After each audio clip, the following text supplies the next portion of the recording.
Donc, bienvenue au gîte Les Ternaires. C'est une maison qui date de 1811, donc bientôt 200 ans. Ici la pièce principale, donc c'est vraiment la pièce de vie avec la grande cheminée qu'on appelle le cantou. Une cheminée dans laquelle on peut s'asseoir de chaque côté et discuter, passer des soirées, parfois très longues, en tout cas toujours au chaud.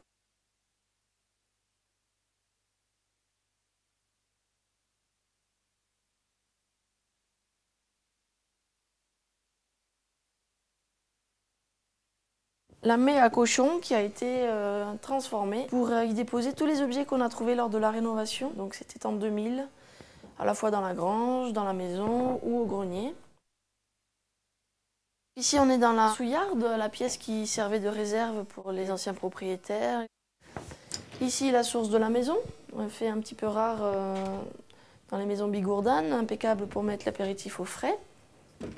Au fond, on a récupéré la brouette que j'ai restaurée, qui est devenue la brouette pédagogique avec des livres, nature, des jeux nature, des jumelles.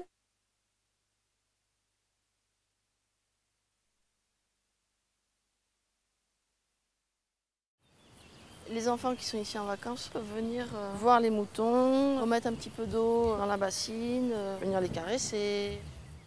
Ici, on est dans la chambre plutôt pour les enfants, 4 couchages, et il y a la possibilité de séparer la pièce en deux avec des rideaux. La chambre bleue, 2 places, le mobilier est d'origine, puisque l'ancienne propriétaire l'avait laissé.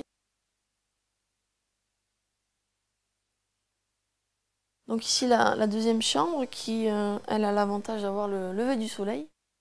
Et puis la deuxième cheminée, puisque dans cette maison bigourdane, il y avait 2 cheminées. Celle-là, on ne l'a pas conservée. La loge à sel, ça permettait de stocker le sel à l'abri d'humidité, puisque c'était tout à côté du chaudron qui était sur le feu pour faire chauffer la garbure notamment.